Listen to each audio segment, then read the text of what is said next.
Half a league, half a league, half a league onward, all in the valley of death, rode the 600. Forward the light brigade, charge for the guns, he said. Into the valley of death rode the 600. Forward the light brigade, was there a man dismayed? Not though the soldier knew someone had blundered. Theirs not to make reply, theirs not to reason why, theirs but to do and die. Into the valley of death rode the 600. Cannon to the right of them, cannon to the left of them, cannon in front of them volleyed and thundered. Stormed at with shot and shell, boldly they rode and well. Into the jaws of death, into the mouth of hell, rode the 600. Flashed all their sabres bare, flashed as they turned in the air, sabring the gunners there, charging an army, while all the world wondered. Plunged in the battery smoke, right through the line they broke. Cossack and Russian reeled from the sabre stroke, shattered and sundered. Then they rode back, but not the 600. Cannon to the right of them, cannon to the left of them, cannon behind them volleyed and thundered. Stormed at with shot and shell, while horse and hero fell. They that had fought so well came through the jaws of death, back from the mouth of hell. All that was left of them, left of 600. When can their glory fade? Oh, the wild charge they made! All the world wondered. Honour the charge they made. Honour the Light Brigade, noble 600. Well, good evening, everybody. It's great to see you here. I hope you are having a good day, whoever you are, wherever you are. Today, we are going to be discussing Northern heroic spirit and courage. And with me, I have three guests who are of the top tier to help me discuss it. Let us introduce them now. So, first, I think this is a channel debut for Scott Mannion. Hello, sir. How are you doing? Hello. Great reading. That's a good Oh, thing to thank go you. first up. Thanks for having me, man. Yeah. Oh, it's great to have you. And you know, for those who don't know about your channel and the great work that you're doing, why don't you just say a little bit about yourself and what you've been doing in this sphere for a while? Well, fundamentally, I look at our lore, our mythos, and break it down essentially to get to its essence of what makes us tick, right? And compare it to our current behaviors, our current being, to see what is not, because I find a lot of people are looking at these things, these stories or whatnot, and they're just sort of corpiconia. They're just sort of things that garnish stuff. But really, the stuff underneath that they point to is what's interesting, right? It's that they are a manifestation of something that's behind what we, behind manifestation. There's a principle that makes them written. Like I see a lot of people looking into historical Arthur. That's a big mistake. It's like, don't look for historical Arthur. Is that it's the when Arthur's articulated, it's manifesting something that's in being, like he currently exists in a way people don't understand. But that's what I do. I look into the law, into our tradition, to make explicit what is fundamental to who we are. That's what I do, and speak to other people naturally. Like I had you on my show as well, right? I speak to other people to help in this work, right? Because it is important beyond just, oh, look, I understand the law of England. It's way more, so far beyond that people don't understand. But when you do, when you unpack it in that way, they get it. When you compare it to current behaviors, they see something that's in their being that's made explicit. I get so many people that say on the channel that I've rendered something, told them something they already knew in some way, which means it's in their procedures. It's in their very being. It's just not rendered articulate into a proposition. It's not languaged. It's not spoken from being. But anyway, it's a deep. I always see what you're doing is you're giving words to the deep feeling that many of us feel at certain times and try to encourage it to, it's a little flame maybe that breaks out once in a while. And your channel really helps to give that fire growth and burning intensity. And I think everybody here, if you've never checked out Scott's channel, you really should, because it's like a tornado. You know, you don't just sit there and watch it. You feel changed by it. That's my experience of it anyway. So, and it also speaks the being, though. So it's not just that it's inspiring you; it's actually rendering. Because poetry begins in that way. Poetry begins as something that's hard to articulate, as rendering it articulate. An attunement, which is what you could call being inspirited by something, that's there, but it's actually, that's where all propositions and ideas begin, right? So it's not just inspiring; it's actually rendering articulate something that is actually in being. That we just don't look at, right? So it's not just that; it's also rendering explicit. It's making explicit in a proposition. Yeah. So it's anyway. the real. It's the real. Yes, it's real. It's not just inspiring you. It's actually part of being.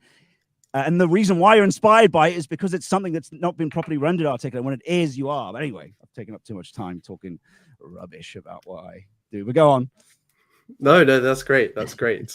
And you know, joining us again are two fabulous co-hosts for the series. So welcoming back Daughter of Albion. Hello, how are you doing? Hello, I'm very well. It's lovely to join you again. Thank you for having me. Pleasure. It's an absolute pleasure. It's an absolute pleasure. I noticed that you've recently put out a new video. Which one's that? I thought you did one quite recently, last weekend. Well, this one's I'm putting it up this weekend, but you're right. You did hear me say I was going to put it up last weekend, but that's typical girl timing, I'm afraid. So it is coming though. Oh, okay. Well, we'll all look forward to it then. Unless I uploaded I've been something in my rumbled for sleep, not Nathan. actually checking it, you know. Well, unless I've uploaded one in my sleep. Yeah, maybe we'll go with that. We'll go with that. But it's good to see you back. Thank you for having me. And Rupert, hello. How are you doing? I'm doing very well. Good to be back. And am I mistaken again in thinking that you've actually published something recently on Praxarchy? Yes, did that actually happen? No, that has actually happened. So I published a short little article on defending LARP. It gets a very bad rap in these spheres, but I think the idea of trying to embody something that is beyond yourself and beyond your current time is probably something that we should perhaps aspire to a little more. Explain yourself. Sorry, I couldn't resist. But that sounds really good. Can you give us a little sneak peek into it? Second? Can you give us a little sneak peek? Well, if I give you a sneak peek, then that's pretty much the whole article. It is very short. Basically, in order to actually become something that is apart from what you already sort of naturally are, both on the individual level and on the organizational level, indeed, you need to first aspire towards it. You need to try to embody it, and then you need to try to gain some greater appreciation over time for what it is that you're trying to embody. And so you can undergo a process of trying to attain whatever it is you're trying to LARP as, to carry on using the term. So, for example, we can kind of understand quite readily that somebody LARPing as a knight might be able to inhabit some of those mores as they go through the process. But so too must an organization sort of, to some extent, LARP at being a government of some sort before they can actually take on the power that is usually associated with a government. Well, yeah, it's all liminal. It's liminal space. Like the idea of, in many ways, we should never have attacked LARP, because that's how conversion begins. It's how it all begins. Like the idea that you don't do it. Any great warrior played with a sword as a boy, right? Like the idea that you don't. It's actually bad for people on our side to think of it that way. Like you could think of the regime pushing that, because it stops people from actually entering the liminal space of understanding traditional ways of thinking. Or you have to wield the wood before you wield the steel. Yeah, that's literally the liminal space that you embody and you roll, or you transform into anything. So I was just nodding when you were talking about that. I'm going, yes, right. We almost need another word for it. To say, oh, that's all. I mean, I think there's someone like John Vervaeke would call it serious play, but even that way of talking about it, there's something. There's an essay called Homo Ludens, which is all about adult play in this sense you might enjoy. It's like sort of imaginative play and how that's necessary for adults. Very good essay. I guess as well, you can tie it to in the ancient traditions, they talked about imitation, right? Or mimesis. And actually when you're so Plato's big concern with theatre of his day was that people would be so influenced by it on a kind of metaphysical level by what they're seeing, that the vices that they see will in turn work vice within themselves. But by the same logic, there's the sense that if you inhabit the role of something, that even if you're not at that stage yet, you become like it in time. So I think it's a one of these, again, you could make this contrast with what did the ancients know and modernity cutting that off. It seems that's an idea that we've lost very much, the imitation in that strong sense. Well, even Aristotle, the idea of you understanding virtue, you are somehow embodying it in your mind. You are even a symbol. You don't understand a symbol unless you're actually enacting it. That is imitation. Enacting is imitation, and that opens up your world, right? So it's a symbol is something that can be used and to mediate, to get you out of your current framing of being, to open to something else, which really is what same thing as a ritual does, or any type of ritual. A religious ritual is the same sort of thing. Is that you start imitating it, you start enacting the ritual that other people are doing, and then it opens up your frame. It opens up your to something, whatever, to the experience of God, right? That's all LARPing. That's all that. Anyway, so it's a great subject. I look forward to reading it. I did see that posted, actually. I thought I think I bookmarked it, so I'll read that. Look forward to reading it.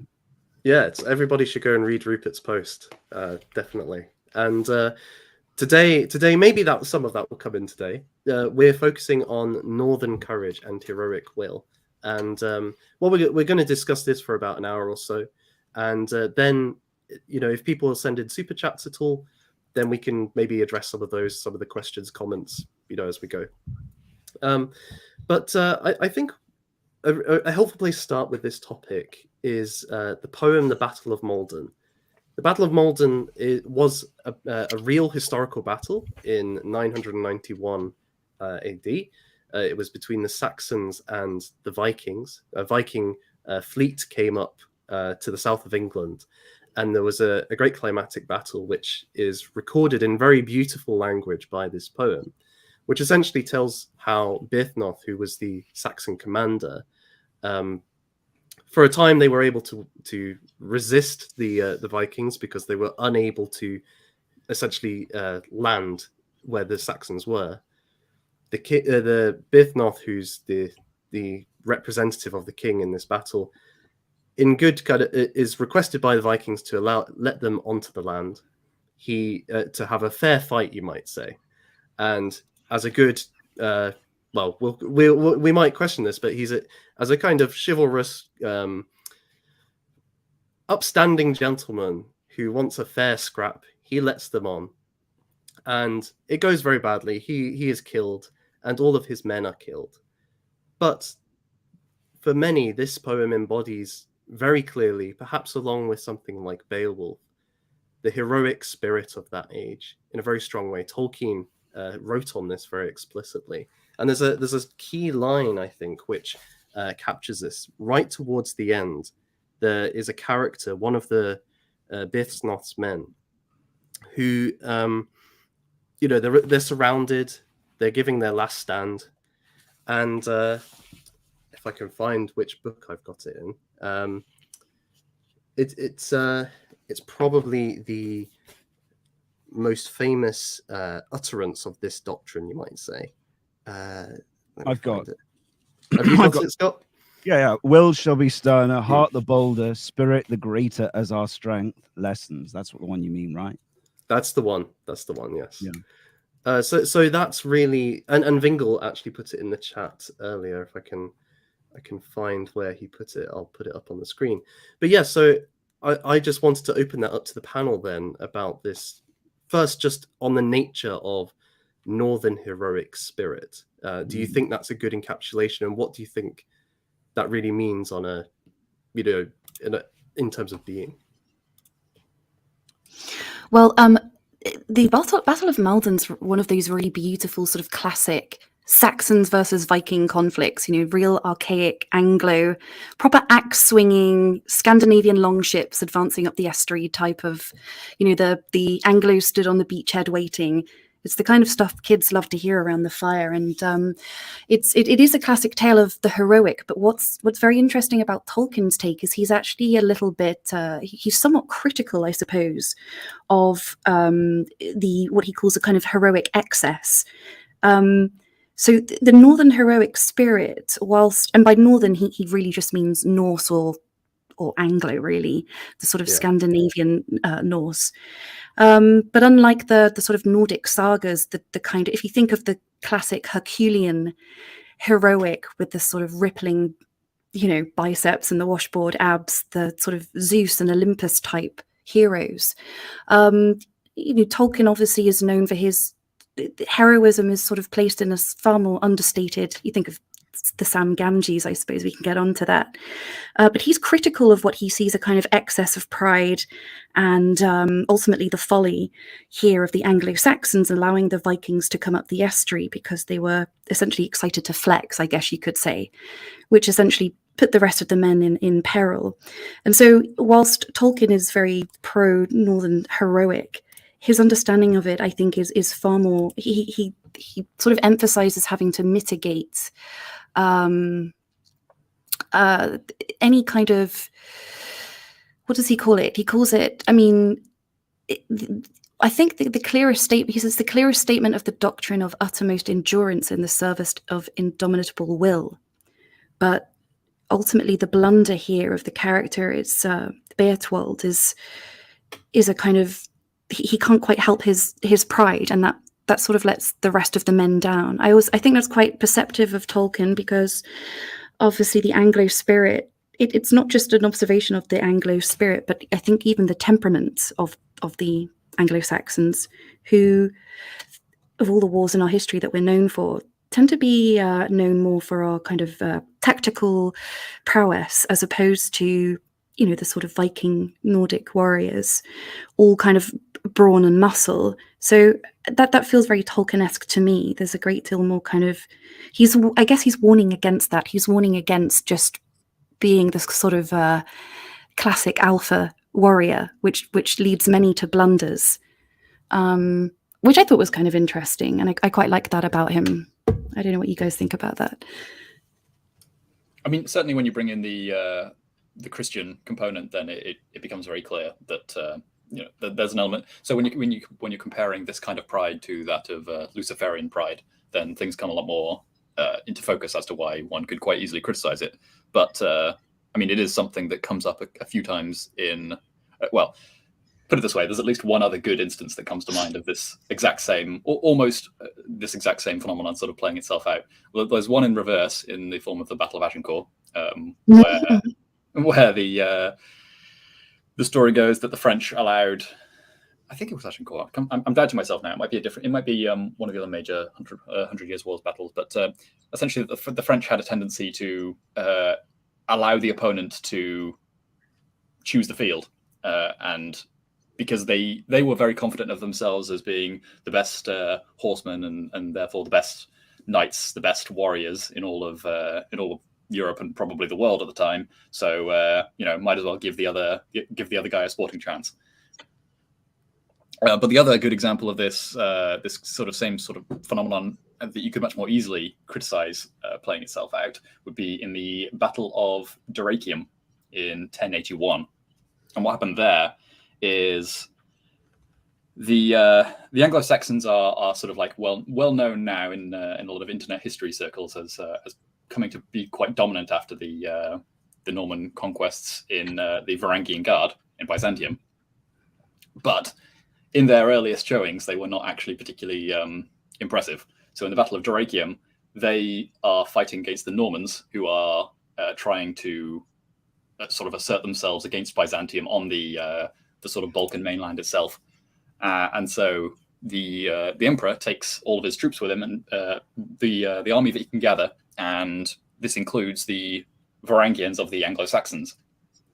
But due to the fact that many of these men are now looking directly across the battlefield at the exact same men who had just chased them off their land in England, because the Normans got around, their blood got up quite severely, and they ended up charging into a rather perilous situation in which they got themselves surrounded and cut down without being able to properly get the revenge that they'd wanted.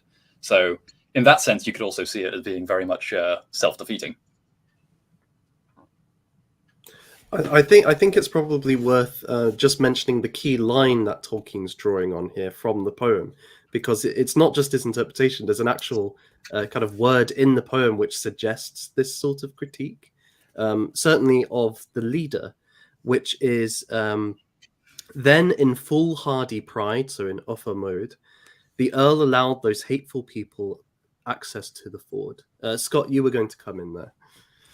I was just going to say that the thing that really is what we're talking about here is the idea of the leader, the idea of his mistake actually doesn't really even amount to the value that he's talking about. All that does is form the context for the hopeless situation. And it's the hopeless situation that provides the context for the bleak, heroic necessity of it, right? So, like, when you see this proposition, will shall be sterner, heart the bolder, spirit the greater, as our strength lessens. You look at that. What is that? You look at it and you think, okay, what is that? An idiom? Is that something that's known and used by people? Is that a proposition that's yelled by someone for what reason? Is that an articulation of something that was in being for them? I think that's quite clear, because there's a reason why you're emotionally impelled by it. What he's doing when he says that is almost articulating to all of them and to reinforce something that they're all feeling, because they're going towards their death. It's a hopeless situation, which is why this triggers. So they're already feeling this. They've already got the will becoming more sterner, the heart bolder as their strength lessens. But this person says it because it bonds them all together as a tribe in the moment, is that they're all sharing a being with existentially. So it's a moment of articulation, of speaking the mutual being of the people that are there and articulating it, right? So it's something that's already in their idiom as a saying or whatnot. But you have to ask, why say it unless you're actually feeling it? They're already there. They're not fleeing. They're already doing it. They've already made the decision to do it or whatnot. So it is merely an articulation of something that is already part of their way of being anyway. And it's not about the leader who made the mistake, actually. That's just a way that helps articulate it being a pure value. That's showing what corrupts it, which is the chivalry, right? As Tolkien talks about in his essay. And of course, this points to, where does that value come from? You have to ask. And then that's where you go into the cosmology of it, is that these people, I think this is pre or post-Christian, I can't remember, but it doesn't matter either way, because it's still very high in the hierarchy. Because in their final battle, it is a losing battle. So that means that the natural noise floor of the conditions for this people is for it to be melancholy, for it to be a losing thing. It's cold, it's bleak in England. It's not the Mediterranean where you're sunbathing by the sea, right? With all, with your muscly bodybuilders. It's not like that. And there's a reason why the mythology evolves that way. And Ragnarok is it's a defeat, it's a losing battle. That's your cosmology, though. So the highest good, the noise floor, the normal is the horrible situation. The highest good is the extension of will in that scenario. That's the solution for the horrible. And even Tolkien talks about this as well, is that that's an impenetrable solution. And it still works now, right? Is that theory of a god of gods, or what still works, because people question God when they say, why is it horrible, though, if the gods are on our side? Why does it keep being bad? Why does bad stuff keep happening, right? It's Job. It's the Job, right? It's that story is about that, essentially, Job. This scenario, though, is the monsters are in the middle. It always is bad, cosmologically, right? So that means that their value is, it's natural for it to be bad. So the response is that, and they're being to fight that. So the highest good. And what is kind of interesting about that is that, as he talks about in his essay, is that there's no defeat isn't a refutation of their right. So a lot of pagan bros talk about, we don't want to be, we're worldly, but there's something about this will that is unworldly already. This Anglo-Saxon will? Because it's a railing. It's always been a railing against nature.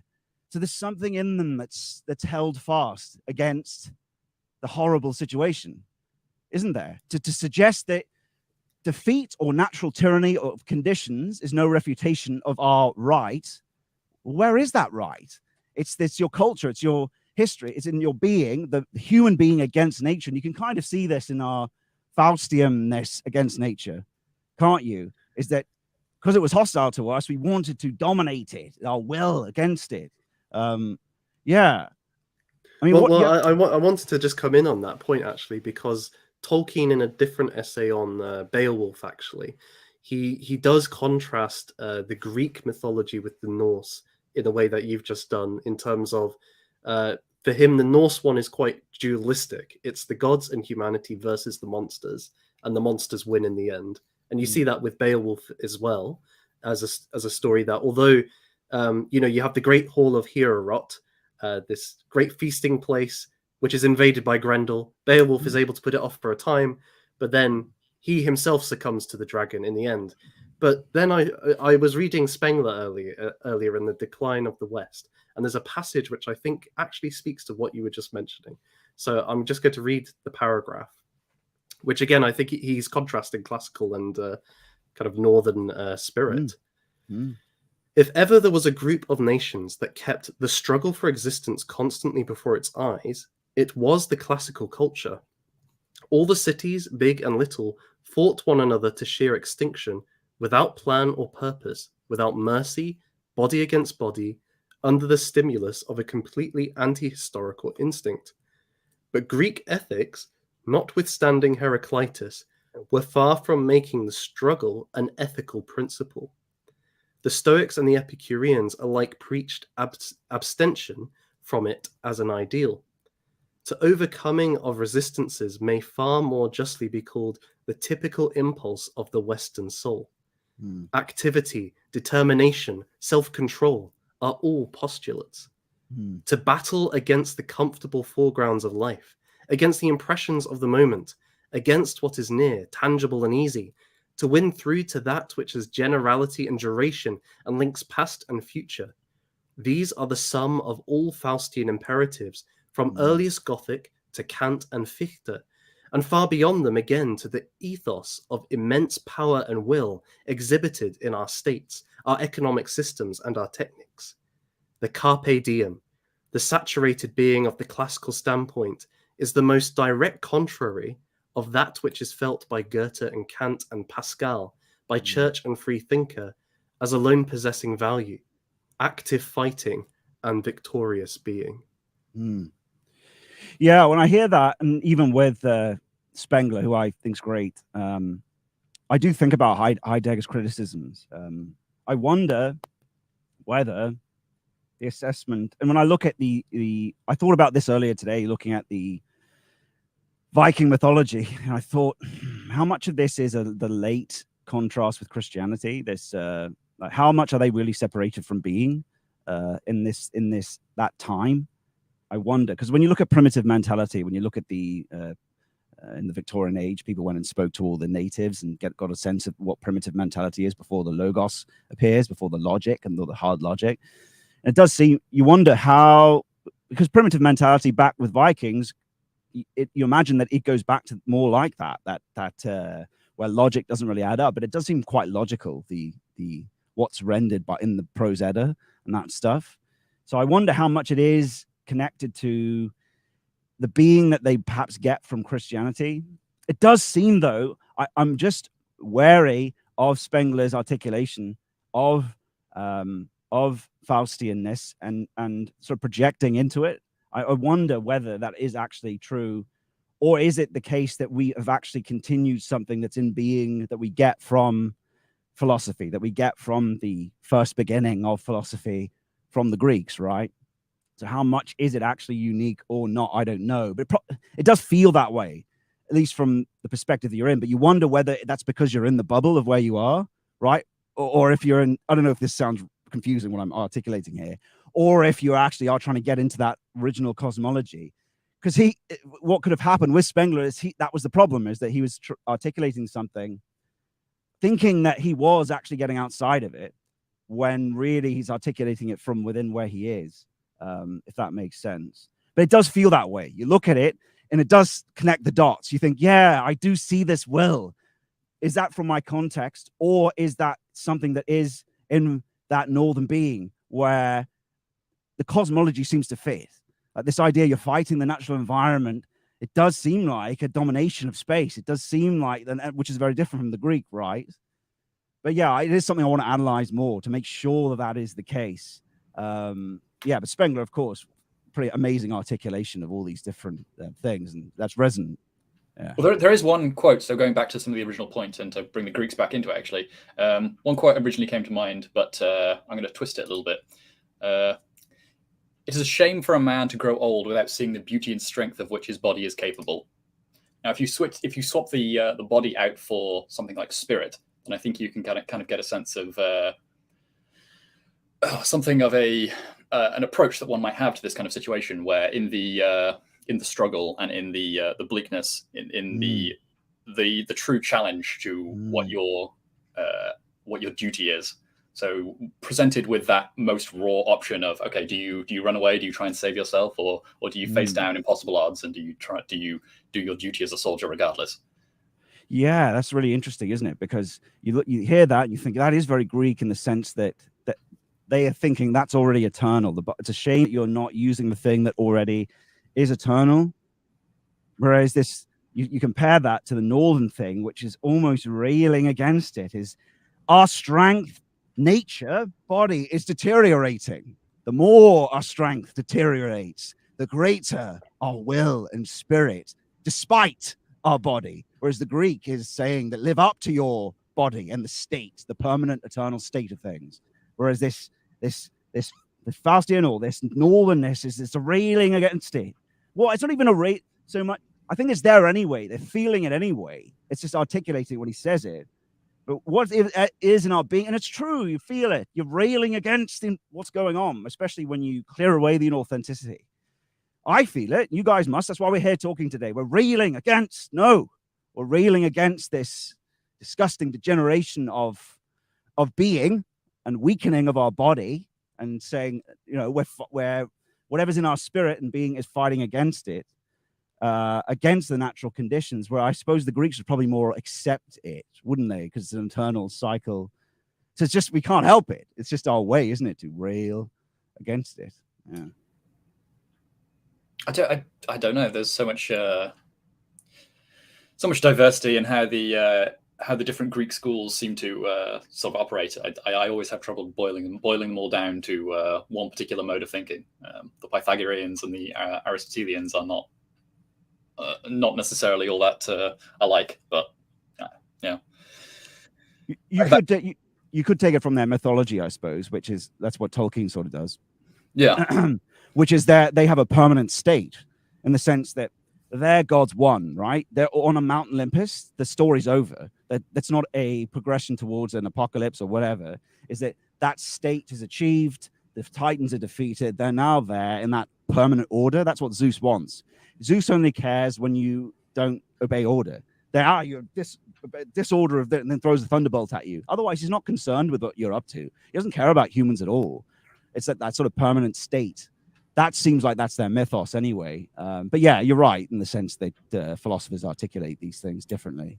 Well, especially in terms of drawing attention to the philosophers themselves. I mean, they are often working completely in opposition to this original more mythical order, and that was the charges which were usually brought against them, is that they were trying to tear apart this original Greek way of being. You could say that Aristotle, as well, with his virtue ethics, is a kind of railing against it. I mean, he's seeing what virtue is, but he's also offering something that people can use to transcend their circumstances in a way. That's what Alexander did, right? He would have used Aristotle's virtue ethics to make him the man he is. That's what made him so great, is that Aristotle was his teacher, right? So yeah. There is that. Although I guess how would they have seen it? Would they have seen it as going towards their estate that was in them, that was perhaps perfect? If you thought Plato, you think, they might think they're going towards a form of them that already is in existence, maybe. But yeah. Anyway, I'm just I'm just riffing on whatever we're talking about. Yeah, well, I mean, maybe a Socrates or a Plato would look at things that way. But if you're going back and you're looking more at the heroic age kind of mindset and everything that came before Socrates, then my interpretation would that it's much more in tune with divine blessings and divine favor, working in tune with the divine order and all of that kind of thing that is allowing one to. So the way that the various heroes attain the favor of the gods and are able to use some of their power on that basis. Completely in opposition to what Socrates was saying. Yeah.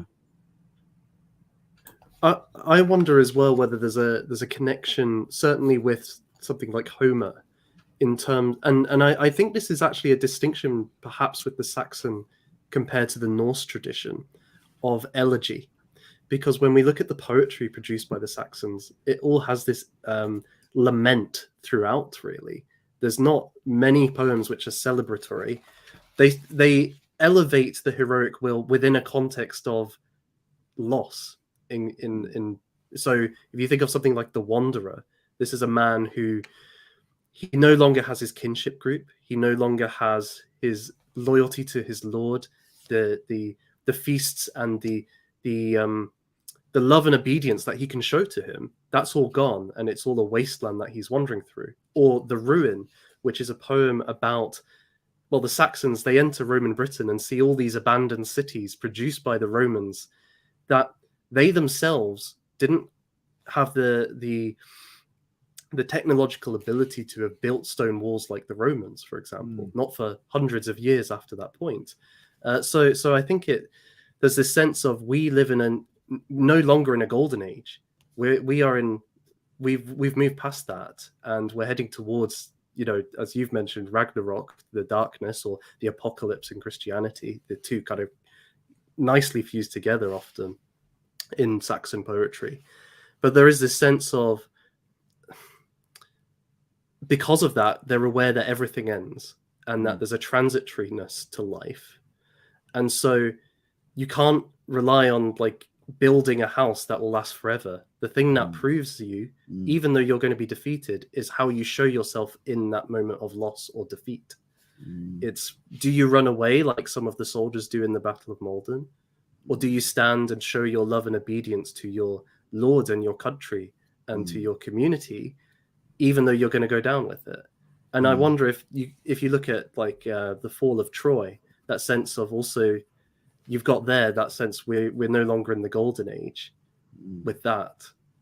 That's seen as kind of a terrible incident that's moved us from there. Maybe that's a comparison or a joining point of these two cultures. Yeah. So Rome, actually, funnily enough, Rome was in this same mode of looking back to their previous heroes, and the Mos Maiorum embodied by any number of sort of former heroes who could boast of usually one particular Roman virtue that was held in such that was subsequently held in high regard, and obviously was at the time, but it's sort of defined by this one character. The thing about the Greeks and even the Romans as well is that situation of fall wasn't natural to their cosmology. Is that, like I mentioned earlier, is that the noise floor of them, that's this isn't how it's supposed to be. This isn't how it's supposed to be. Whereas to us, this is when we get started, right? This is just how things are. And the right and the thing that's an end in itself. What is that for it to be an end in itself? Is that it's not for anything. It's for the sake of itself, to enact in the face of hopeless situation. You just do it, right? And like I mentioned earlier, it's not just a ethic that is a Kantian proposition that says, this is what we do. We fight in the face of this, Dunkirk. No. It's something people just feel and act. So when he says this, the will shall be sterner, he's reinforcing and saying, I'm feeling this, brothers. I'm feeling this at the same time you are. But it's definitely different from the classical. It's definitely different from Roman or Greek or any of that. Because for them, this is why, and Tolkien alludes to this in his essay, is that he says that though I'm not saying that this ethic would defeat Greek, it isn't improbable that it would if you had an Anglo-Saxon general, right? And he's right, because if you put these people in a situation that is losing, they feel, oh, that's the natural course of events. This is English melancholy. There's a reason why, right? Because it's the noise floor. It's that, oh, okay, that's okay. Let's give some examples of it. We see it, and okay, here's one that you would have recognized just in your emotion. Theoden's charge in Lord of the Rings. That is for the sake of itself. There's no resurrection. There's none of that in that moment, because you can almost see the riders of Rohirrim not having a god. They're Anglo-Saxon, right? They don't have yet Christianity for them, even though Tolkien has that in the mythos of Valar and all that.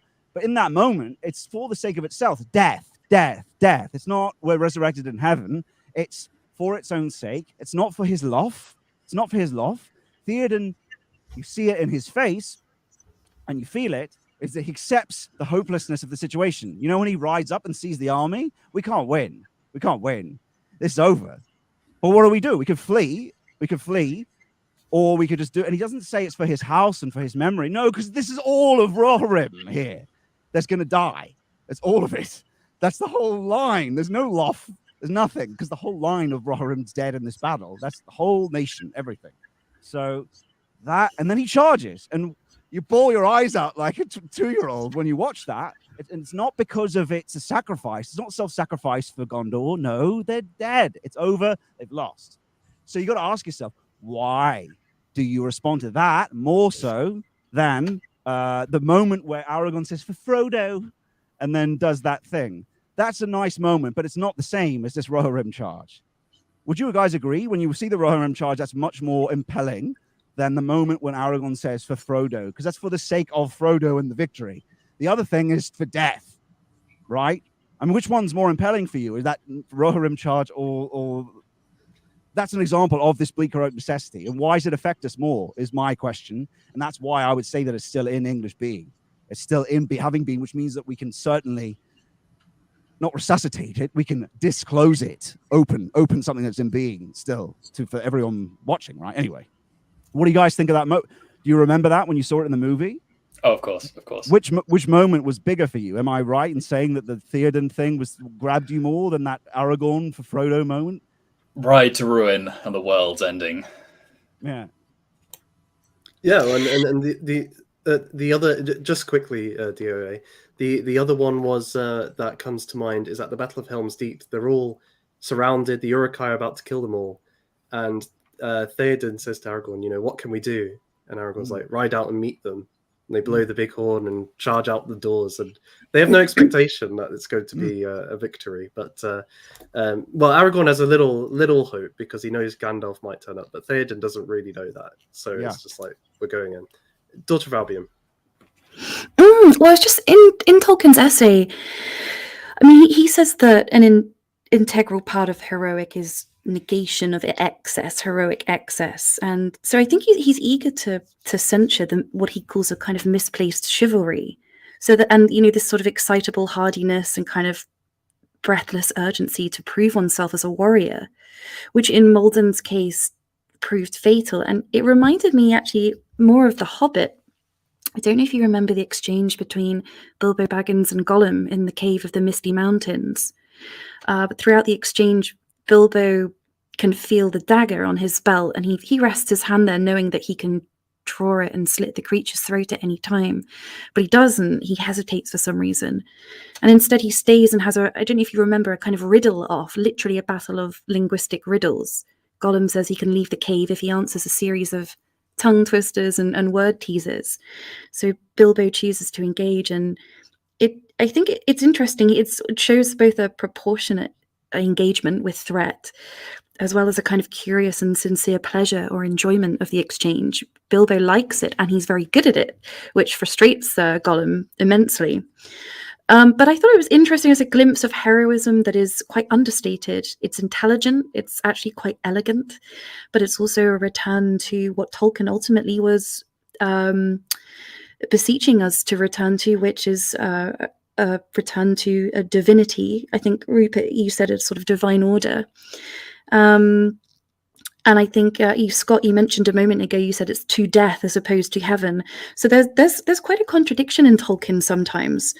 I'm never sure whether he gets carried away with his own enthusiasm for being a warrior, a closet warrior, but he seems to always sort of censor himself back to a more proportionate heroism that is one of patient, because I mean he says the ultimate task is how well one can endure. But endurance, it seems, in that exchange was employed in patience and wit rather than mere brute physical struggle. I really like that. That feels very English to me as well. It's quite tactical and kind of classy. So that's just another example of a kind of more proportionate heroism, which I think Tolkien's very good at. Very good at when he talks, with the hobbits in mind. They're small, they're chubby, they're hardly, Grecian warriors or whatnot. But ultimately, they are the heroes of the books. I think there's a reasonable middle ground here, actually, in terms of the criticism of the Saxon who leads the Battle of Maldon is that he's trying to generate a situation in which he can be heroic, rather than being forced into a situation where he has to be heroic, and he does so at the risk of people for whom he is responsible for. Whereas when, for example,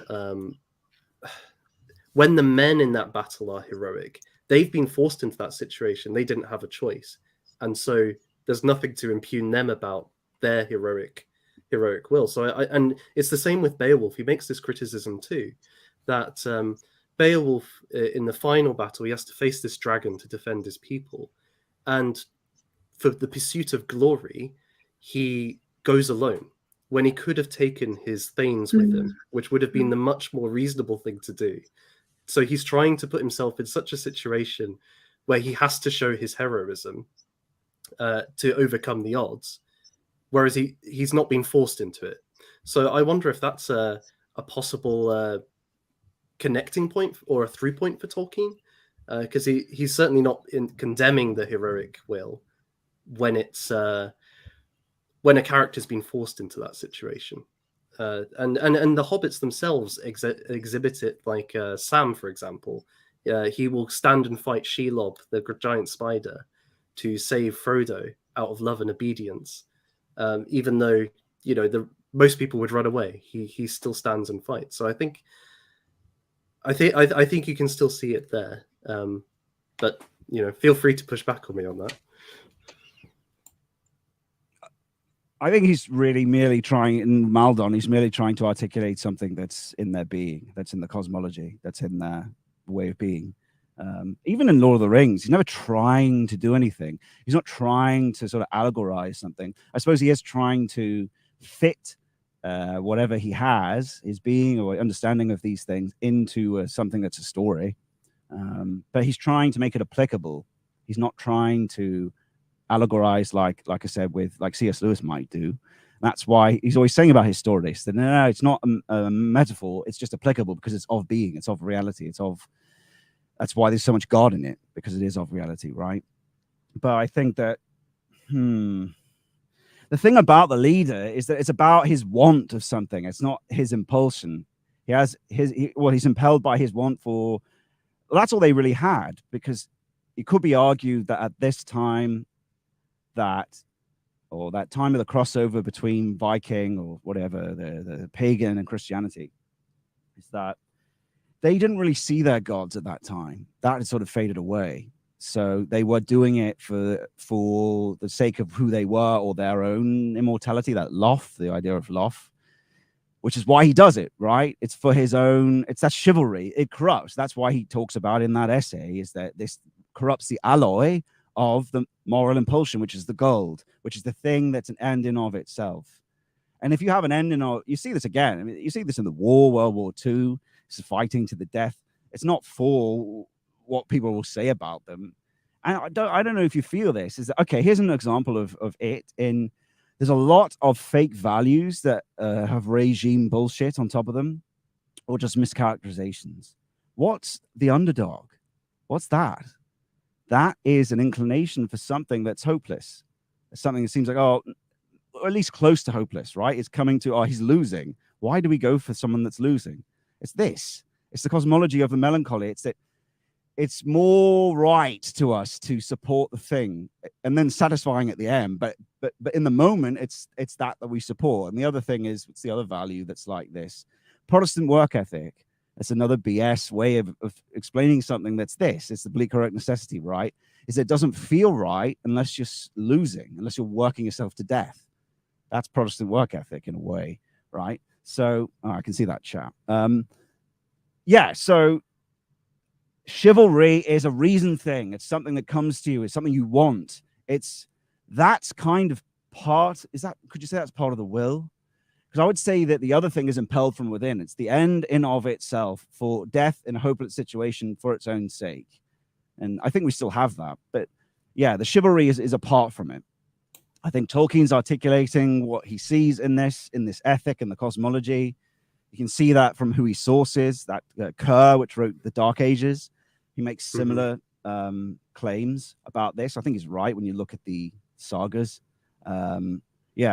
It's chivalry it's funny when you see an early kind of chivalry in that.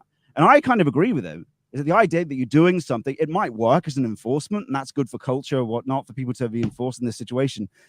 But as Jung says, is that never survives when a culture dissolves. Having a proposition that says a code doesn't survive. What does survive is when it's in your, either it's a part of your virtue engine, that's where you just feel the sophronism, where you just feel it's the right thing to do. Because think about it, when you can tell yourself over and over, I don't want to jerk off, or I won't do this, or I'm going to do the right thing here, but you're not impelled to do the right thing. You want the situation where you have the impulsion to do it, where it's part of your ethic, and that involves whole practices, whole way of life, then you will just be, right? So I forgot where I was going with that, but... Well, I want to bring kind of both points together, actually, Daughter of Albion's and Scott's, because what you've pointed to there is an emphasis upon inner propulsion and character. And Spengler also talks about this in terms of the difference between the classical and the Faustian. And again, we could get into debates about how much we're kind of reading back into it, but let's just go with it for now. In the classical tragedy, the affliction, the tragic situation, is caused externally.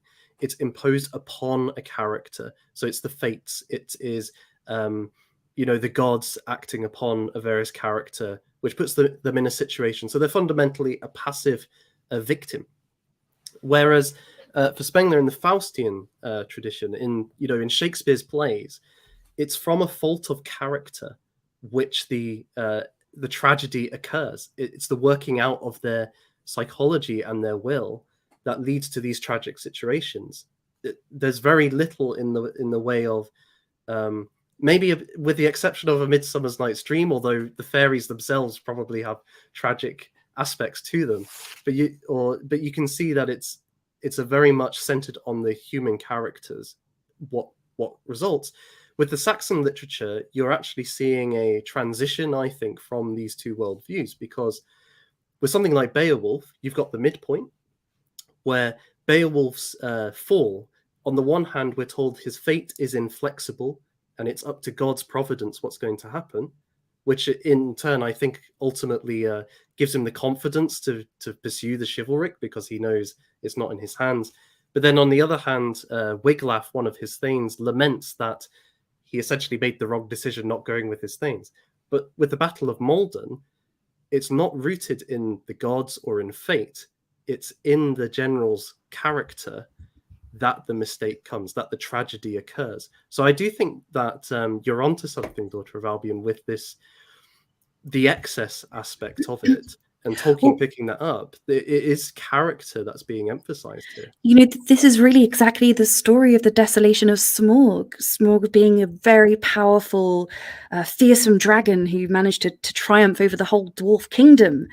But he ends up this sort of fat, bloated, sluggish, greedy, hoarding, lonely old tragic state of his former self, a shadow who's been guarding his treasure so long he no longer even remembers why and what for. And I think he's lain on it so long that this fat belly gets encrusted with various, I think there's a big ruby or something right in his belly button, isn't there? So he wants this sort of powerful, as I say, fearsome dragon who managed to triumph over the entire kingdom of dwarves, is now this shadow of his former self, and all owing to his own character flaw of greed. Yeah, Tolkien's full of these sorts of characters. Most definitely. I think that's a perfect example, and of course he's drawing on Fafnir from the Norse sagas as well. Yes. With that. Rupert, I saw you wanted to come in earlier on. Was there a point that you wanted to make? Oh, well, the moment's gone now, but there is an overarching point that I did want to make, which is that there's a certain... there's another reading of the battle that I came across, which is, I suppose, tragic in a slightly different way, and I think it's probably... It'd be remiss not to bring it up, because the assumption is always that, it was entirely within the hands of these men to fight however they wanted to, or to not fight, whereas...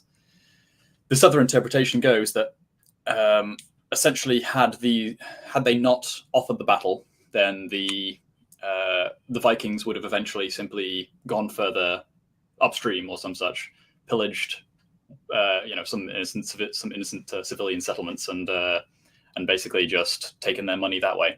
Whereas, the Battle of Maldon did allow the Anglo-Saxons to bloody the Vikings somewhat and force them to sort of go home prematurely without quite as much damage being done to the rest of the country as might have been otherwise possible. It's not a perfect comparison, but I'm sort of reminded of the I can't remember what the battle is now, but the famous battle between Flavius Aetius and the Roman Confederation that he could gather up against Attila the Hun.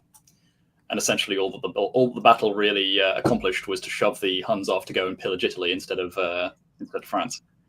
So, to the extent that the Saxons at Maldon were able to sort of sacrifice themselves to, save the civilian world from desolation, then it's a different kind of tragedy and a different kind of heroism,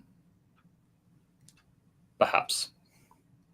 Well, I think there's another connection that I would make there as well. Another interpretation, and I would draw on the story, and you mentioned Attila there, of Gunnar, Hogni, and Attila the Hun, or Atli in the Volsunga saga. Attila wants the hoard of the Nibelungs that Gunnar and his brother has, and so he invites them to a feast where he's going to kill them, or kidnap them and force them to reveal the location of the hoard. And but so he sends an invite. And initially, they are a bit hesitant because they think, well, obviously he's going to come and kill us, right? But they get a warning from their sister, who I think she's married to Attila at this point, saying, look, he's going to kill you. At that point, they think, okay, we have to go now. And it's never explicitly stated, but there's this sense of, if we don't go, it shows we're cowards, that we're running away from this situation, that we will be shamed for not going now, because it will show something of our... It will reveal in us a weakness or a being frightened of a dangerous situation. So they go, and they are kidnapped. Gunnar is forced to... he basically is forced to say, well, if you kill my brother Hogni, if you take out his heart, then I will reveal the treasure. They do this, and then he says, I'm not going to reveal the treasure to you. You've just killed the only other person who knows where it is, so I win. You never get the treasure. Ha ha ha. And it's one of these laconic, humorous endings. But I do think that perhaps then you could see with a bit of sympathy the Saxon general, because if he doesn't accept, is he going to be in a similar position to Gunnar, where he feels he would be characterized shamefully by his contemporary culture for not playing fair or not accepting the challenge? Does it reveal, is he basically showing in the possibility, avoiding the possibility of defeat, that he is a coward? Well, this comes back around to another point that I wanted to make quickly as well about, so coming back to your point, Scott, about rooting for the underdog. I think it ties nicely into a point that we were making when we were talking about Robin Hood, in that when there are sort of two parties brought into combat with one another, especially as their first meeting, you have a measuring of each other's character in when everything's sort of laid bare, when men feel like their life is on the line, or indeed in the case of battle, when their life is indeed very much on the line. And even more so when it's a losing battle, when they have the option of trying to do something else, then you see exactly what that kind of person is. And so in rooting for the underdog, especially if the underdog is showing themselves worthy of being rooted for, then you're getting a measure of the character of the party, or the men that are involved in the cause. Whereas for the victor and the faction of overwhelming force, it's much easier. There's no cost to exhibiting sort of superficial virtues. Yeah, I think in some way the chivalry of what the leader does, that's inauthenticity. It's not authentic being. Authentic being, and the difference between those two things is that one is you are deeply connected with your authentic, which means true, as in true to being connected to being underneath. Inauthentic is sort of the propositions or ideas you might have about things of what's worth something, like the propositional ones. Not authentic being is the thing underneath that. It's the actual. It's the events that happen, not your story about what happened or how you've been swayed in this or that direction. I think that's kind of what gets you with chivalry. It's the valuation of things that don't necessarily matter, rather than being in touch with authentically how what attunement you have in a certain situation, what you're being impelled properly by, or what is the authentic past of your people. What is the, because if you're in tune with that, you know it as an idea, but it's also true to the being of your people, right? So you got the concept of it, but that's connected to the actual being. So when you got those things together, that means that your ideas also align with who you are, and then you just act in accordance with that. So he's not acting in accordance with that, I think, in that situation. Yeah, and what you mentioned about that Robin Hood stuff, I think you can certainly see in the Robin Hood legends where it seems like a procedure to weigh each other up, to see, but they're acting authentically in that scenario. Say Robin Hood and the Stranger with Little John before they know who they are. That's all very authentic. It's not. No one's watching. It's how do you act when no one's watching? How do you act when you're not going to get a reward for it, where it's just the end and your people are everything. And that's kind of what happens in that scenario, is that no one's watching this. It's just a man and another man. So you're definitely right. That's an authentic situation, or an authentic weighing up. It's not for the sake of a story about you, because no one's going to tell it. It's just man against man. And so they act in that scenario, Robin Hood and Little John, when they first meet at the edge of the forest, in a very authentic way. So it's a great procedure for how one should act in that scenario when you meet someone, weighing each other's ability, or weighing but then you're not doing it for the sake of something else. You're doing it for the authenticness of the situation and who you are, for what your character actually is. Yeah, so I do agree with you in that scenario. Perfectly articulates that ballad of Robin Hood, with Little John articulates what you're saying. Definitely, yeah. So I think this might be a good point to maybe explore some more recent examples of this heroic spirit, because as you were saying, Scott, and it's not something which just belongs to one historical time period, and it's not something which has been eradicated. Actually, we see bursts of it in these situations where they're up against the wall, and we still respond to them. So I know that you guys you've got some examples. So why don't just go ahead? Let's explore some of these. Well, I've got one or two, although they're, well, compared to the Battle of Malden and facing down sort of impossible odds, they're not necessarily entirely applicable. But there's definitely some whispers of this same spirit. I would say probably one of my favorite examples, albeit it's much more of a lighthearted example, would be Digby Tatham Water. I've spoken about him many times, and I've even written an article about him. But essentially, he was one of the commanders noted as being very aggressive, enlisted in the commandos in World War II, and he took part in the Battle of Arnhem, rather, during Operation Market Garden, and he was one of the officers who was surrounded on the one side of Arnhem Bridge, unable to be relieved ultimately, and forced to surrender. But the entire time, he was able to maintain the spirits of his men through sort of all sorts of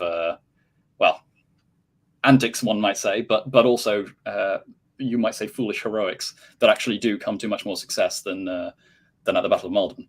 So one of his most famous escapades is when he actually led a bayonet charge against an armored column that was attacking across the bridge. Successfully, I might add, actually. In another case, he was being shelled, and again, trying to keep the morale of his men up, he held up an umbrella that he'd been carrying with him the whole time, and escorted a priest who was under fire and being pinned down. He escorted him to safety, and sort of quipped that not to worry about the mortars, I've got an umbrella. And this kind of thing, I think, is also quite indicative of a certain attitude towards warfare that we have. Not only in terms of this sort of fatalism and desire to do one's duty, but also to do it with a grin and a smile and a joke. Yeah, I think the in a way the fatalism is kind of imperative. You need that to trigger it. It's the context that allows it. That allows the gallows humor. It's almost the acceptance that we're already dead in a way. But in the way the Englishman does it is that it's that melancholy and acceptance actually opens up some sort of morale somehow. Is it to allow you to have that gallows humor or the gallows jokes or whatnot? I think you can see this in Dunkirk is a good example of it, where, and you can even see it, the fact that the people respond to that as an event, as this thing that looked hopeless and lost and that came out the other end. It wasn't so much the victory, it's the fact that it was hopeless. And the fact that the way Churchill frames it, I'm not that much of a big fan of Churchill, but certainly his speeches are amazing. The way that he's framing it is the acceptance of the, it will die in a bloody mess on the ground, right? It's the acceptance of the odds are almost hopeless, but that actually triggers it. So when you tell the truth in that way to the English people, they accept it. In fact, that's almost the natural course of things. And then they start acting in the appropriate way. It's when you kill us, when you actually give us too much comfort. Like what happens when you make the noise floor comfort and over pampering? Either we go abroad to dragon slay, right? And Spengler talks about that. That's something particular to us, is the dragon slaying, right? It's the will against nature. We go abroad to do it, or we make war against each other instead. Or we just turn into blobs, which is that they realize that that's the way to cook us, is to give us the like shitty food, to and that turns people into blobs on the couch. But yeah, that's why I do have a faith in a way that as you make the situation worse, this will start to rise. But yes, very much so. I think you can see it as well in Isildur.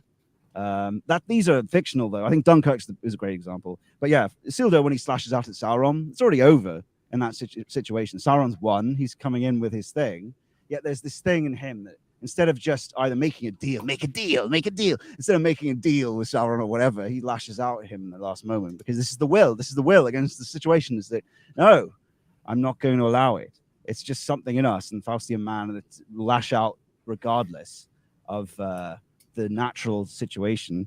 But yeah, the gallows humor, I think that's a great point, Rupert. I think that's connected to this value in some way. Mm-hmm. It's that there is some sort of hopelessness acknowledged, but in that hopelessness, there's something comes out in the other side for some reason. It's weird. It's a weird, what's it called? Not dichotomy, a paradox. It's a paradox. For some reason, the hopelessness triggers actually something else, but you can't fake it. You need to actually have that situation. The context is as important as the imperative. The context of the situation to trigger it is part of it, right?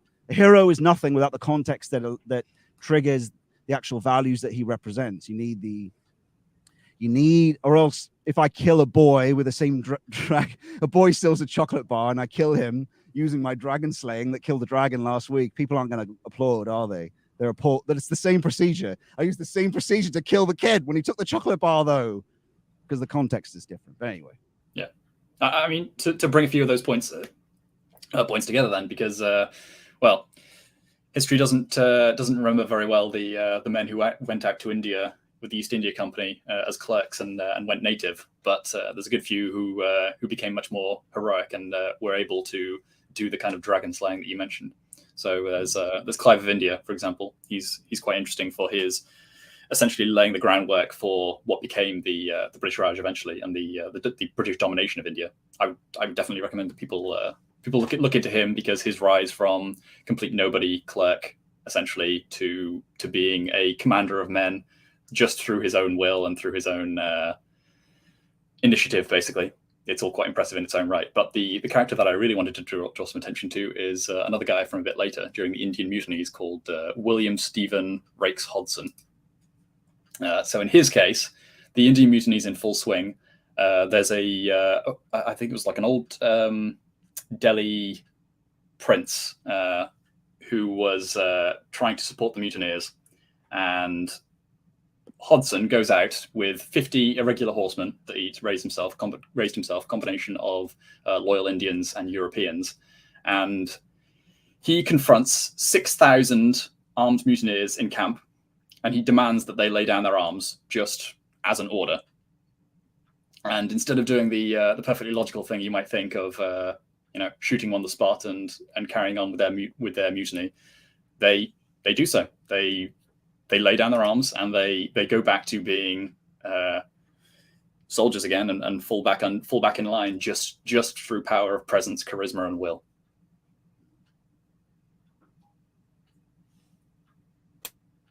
It's pretty astounding, but it's that spirit.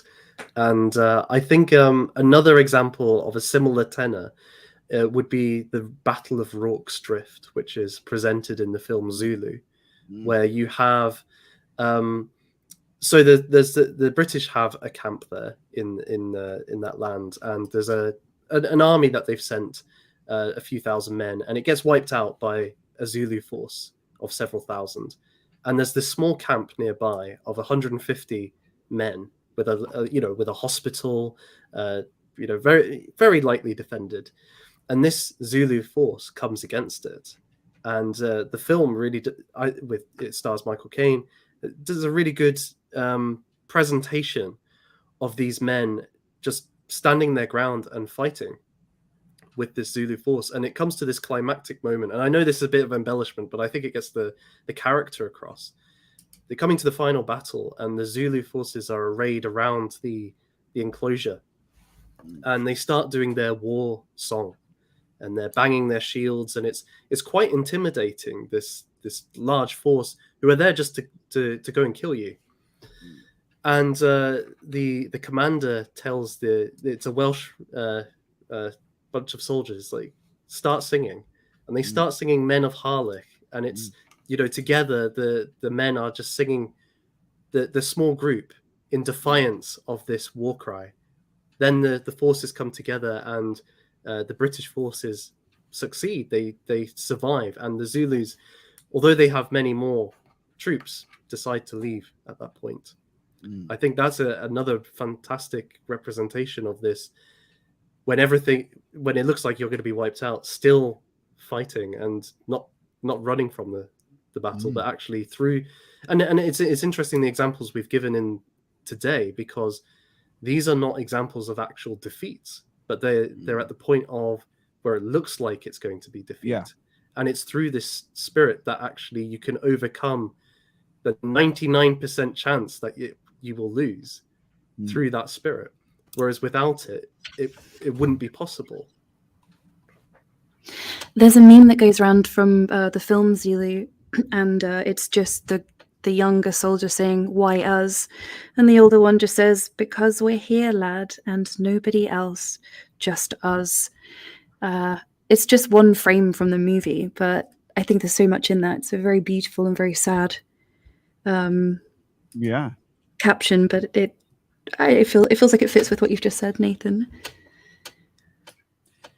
Yeah, it's that line is articulating the spirit of the nature being inherently the monster. Is it? Well, yeah, because it's just us. Because what's he saying there? He's saying that, yeah, that's right. This is how reality is. this is how reality is for us northern people, is that it's not ordered, is that naturally order and chaos wins. And so just because no one else is, that's what he really means. It's articulating the ethic. It's articulating the underneath that is that horrible situation's just naturally there for us. It's just, this is the noise floor. It's the acceptance of it, right? It's acceptance of the melancholy that allows them to actually fight it. And I think you've articulated something very important there, Nathan, in that these situations all had the context of hopelessness. The reason why it's attractive is because it's hopelessness all the way up to the end. It's a deadly ethic. When you try to fight people like this, it's an effing nightmare. It's a nightmare to fight us when we're actually properly in it, right? It's hard to get started and out of comfort, but yeah, it's a nightmare. There's a reason why the Europeans in the East India, as Rupert talked about, the reason why they fled the field. They could fight other people, but they had real trouble fighting us, right? They would flee. They would always avoid the battles, but they'd fight other different peoples, Chinese, whatever. But as the European in particular, it's because of this, I think. And Harlech Men is a great example. I thought about that too, and I thought, okay, here's another example. Why do they sing that song? Is it a call to something they already had a song sing? Okay, that's a song they knew. But you got to ask yourself, why does something come to you? Why does something come to you when you have an idea for something? The context is because the impulsion underneath suits whatever that is, and that is a calling to all of them that they're in the same situation. It's not that this gives them the ethic. You could say that it reinforces the ethic of what it is, the Harlech Men. I think Harlech Men actually has verses in that talk about death as well, I think. So it does have this ethic in it. Men are dying, da, da, da. You know, it's got a melancholy in it, right? It's different than the Zulu beat chesting. It's this, and that brings it to the fore, them singing that, and allows them to just continue on and slaughter the enemies before them, crush the Zulu. But yeah, it's the hopelessness is the most really important thing. I think that's what gets you when you watch it. It's a shame we don't make movies more like this, and they won't anymore, right? Well, let me just read a verse from it, actually, because I think it actually ties in with the Saxon stuff we've been talking about earlier. Echoes loudly waking, hill and valley shaking, till the sound spreads wide around, the Saxons' courage breaking. Your foes on every side assailing, forward press with heart unfailing, till invaders learn with quailing, Cambria ne'er can yield. Which I think is... I don't think they actually sing that line. That's so beautiful. But it's a stunning piece of lyricism there. So I think if I was to look at a modern equivalent, that film probably does the best version of representing it. Although you can kind of see even today, we look at something like Marvel. Unfortunately, sorry to all those Marvel fanboys in the chat, but I think it's if you look at something like Infinity War, where the whole thing is if Thanos is able to, spoilers, click his fingers, then he'll be able to wipe out half of the universe, and it looks really improbable that they're going to stop him, and they still fight anyway. That was quite moving for many people. I think at the time many people thought it was a great movie, and it's that spirit, and they still lost at the end, right? Compared to the end game where the good guys win, that didn't have nearly the amount of impact it did on that Infinity War had on the culture. So even in modern cinema, you can see little glimpses here or there of that backs against the wall spirit breaking through and really connecting with an audience. Yeah, they're almost scared. 300 would be another example, actually. 300. Yeah, I could agree with that. And there's probably a reason why that's selected, whereas that story is not something that's articulated by the Greeks. Is it? They don't celebrate that in their tradition, do they? Well, I mean, story, or is that something we selected after? You know, in Sparta, they do have a giant statue of Leonidas in the middle, in the center. Yeah. Okay. Right. So when was that built? In the post period? I guess it's probably. Just be there. I'm not entirely sure. But, I wonder for the other Greeks though, is that something that we? Yes, because that's of course a king that had a victory, an important battle. I just wonder whether that hopelessness of a hopeless battle is something that the Greeks celebrate as a whole mythos and a nation, or something we selected after. Yeah, I get the statue. That, of course, you have a statue of your king who was part of a victory, though. Well, it wasn't a victory. Well, yeah, but I don't know, in that movie, doesn't after that's an important part of their eventual victory over the Persians, though, isn't it? It could be argued so, but even at the time, it was more of like a symbolic gesture. I think as far as I've read, basically it was just a signal as a rallying call to the rest of the Greeks to stop sitting on your hands and get together and actually deal with this threat. Hey, I think the key though is they have a Glaswegian playing Leonidas. That tells you the British spirit has to come through in the film, you know.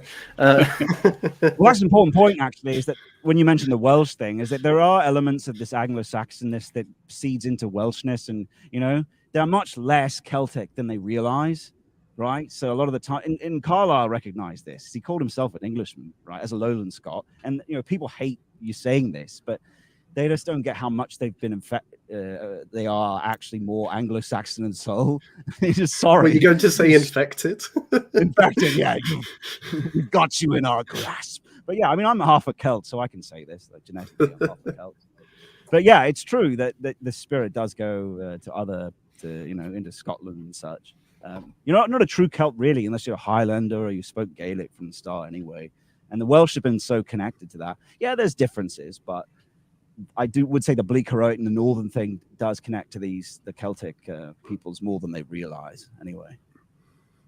Well, I think mentioning Carlyle is really helpful here too, because one of the things that he draws attention to is the heroic will, whether it's in combat, whether it's as a leader, whether as a religious figure, or even a literary writer. It's sincerity, absolute sincerity to that which is highest. And really moving in that way in all of your being, according with that highest principle or highest reality. And somebody pointed in the chat, it's a figure called Pierce Brosnan, and he was saying that when you're in that desperate situation, there's nothing left to lose. And I think then that allows for that sincerity. You've been talking about authenticity. Yes. Throughout. Yep. It's at that or it was mentioned earlier, when you're in that losing situation, then your true character is shown, or in combat your true character is shown. It's this sense of when there's nothing to lose, all you've got left is what you stand on, the ground you stand on, and what you're loyal to. And so in the Battle of Maldon, for those men, it's their love and obedience to their lord and to their kin, and that drives them, even in the face of defeat, to keep on fighting. It allows for that sincerity to flourish, that desperate situation. Yeah. Whereas, and you were mentioning earlier, Scott, we live in a comfortable society. It's a brave new world where the aim is to get healthier and more pleasure. Well, those are not conditions to release this or bring out the sincere defiance. So I think Carlyle maybe gives an insight into what makes this tick. Yeah, absolutely. We have quite literally a ecstasis, an out-of-bodiness into our having been, which is part of our existential being. That goes back into the past, because the being isn't just you. The being is open between all of us. We're opening being, disclosing it to each other, but it's shared, right? So you are possessed by it. You are not it. You're not just the individual. You're possessed by this thing that is the Englishness, and it has an outer bodiness, let's say, which is always there. And that's the historicity. That's the past being part of your being. It's not just a story back there. It's underneath, right? So when you're being sincere, which is he's talking about, that's authentically clearing the semblance, which he talks about a lot, Carlyle, clearing the semblance of inauthentic propositions that you have to connect with this deep, and Spengler here is too, depth. He talks about depth and historical being, which is all your people. So you're not just there in the situation about the stories or whatever. It's there in your being and the people that are there underneath. You can't see it. You can't necessarily just access it. But a way of thinking about it is memory, in a way. That memory or all the stuff you have in your being, even if you can't recall it, your ancestors, it's all there. Think about it like a deep bubble, a bubble that's already there. You might not be able to grab it with your consciousness, but it's there underneath, informing everything that you are and you're doing all the time, even ancestrally. It goes back. So absolutely. And that's what I've been talking about. And singing these songs like Harlech Men gets you in touch with that and what's shared between you. And I think you raised something really interesting there, which is the dual value. The fidelity to the Lord seems to also reinforce both. That's what you're talking about, right? So there's one which is as an end in itself, but also when you add fidelity to Lord, that's another value. It's a fidelity. And I thought about this earlier today. I thought, is it really the Lord, though? Because we think about this as an individual. Because the Lord is just part of the wider Geist, the daemon. Because remember, I always talk about the overking, the king, or even the Lord. You, in a clan, you have the clan's name, right? So you possess the clan's name. The Lord just happens to be the head. You're also the body of the spirit of what you are as a tribal warriors, as this Brednoth and these guys fighting this battle. So you all own it to agree. It's fidelity to the higher order organism of which you are just a part. And the Lord is just a part of this too. So you're not just serving the Lord, you're fighting for the name and the estate that you own as well, right? Hopefully, if you're a part of the clan. So yes, all part of the corpus. Yeah. But one thing that did also come to mind, though, is that so especially if you're viewing this hierarchy as being, something that is substantive in terms of like the actual qualities that are spread. So if you assume that the Lord is a better, stronger, more virtuous man, then by him putting forwards his soldiers into this sort of doomed situation, and then calling upon them to show their virtue by standing by him, not only is he calling upon their courage, much as he is sort of forwarding his courage to offer himself up and prove his bravery, but also that's bolstered by the fidelity that we mentioned. So you might have some men who falter in terms of their bravery, and they're not brave enough to take on the situation, but they can still fall back on their loyalty, and because they are loyal to the Lord, that allows them to prove their mettle and to maintain their virtue in that moment. They're sort of like mutually reinforcing. So again, another man might not be so loyal, but his bravery makes up for that fact, and so he can prove both his loyalty and his bravery despite only possessing one. I also suppose another way of thinking about it is like a god. If you're fighting for a Geist or a god, that's also there in the background. So despite the Lord making the mistake, you do it anyway, right? So what are you really loyal to? You're loyal to something else that you all share too at the same time. So I just think that's a helpful way of getting out of the individualists, because they don't think like this. They don't think like this. They don't have the ontology. They don't have that's just not how the concepts work, right? And even ours shouldn't either, is that we should have this. But if we framed it properly, that's what a corporation is supposed to really be. It's supposed to have this, and it does. A team, it's like a sports team is a good way of thinking about it. A Geist forms a distributed cognition. So, like you mentioned, Rupert, there is a substance to whatever it is. It's not just you following a leader. Eventually, and say this leader becomes a great hero, eventually that person dies, but the daemon remains. It becomes a spirit. Plato's still alive right now. He's still someone people worship, right? He's still someone people. He's alive. Yeah, Christ certainly, of course, is. But Plato's not so much added to, so he's kind of dead yet alive. People still use him, but he's not. Well, no, I would say he's still alive actually, because people do sort of unfold more about him. But the way they think about it's wrong. The way they think he's dead, they don't think it's a daemon. They should consider it as a distributed cognition. But yeah, anyway, he hasn't suffered the second death of his name being uttered for the last time. Yeah. Yeah, I just want to encourage folks in the chat, if you want the panel to engage with a question or a comment, please send them in now, because we've got about half an hour left or so. So we've got a bit of time for that. So please do. I think one thing that I wanted to connect here too, and this was something I was thinking about earlier, and I welcome any pushback if there is that I actually think the heroic spirit that we've been discussing is in a way it's showing one aspect of the Christian story, which often isn't really discussed in our culture. But actually, when you look at Christ, he goes into that situation knowing he's going to die on the cross, where darkness does win, and he still stands and does that, but he is through that gets victory over death itself. And there's something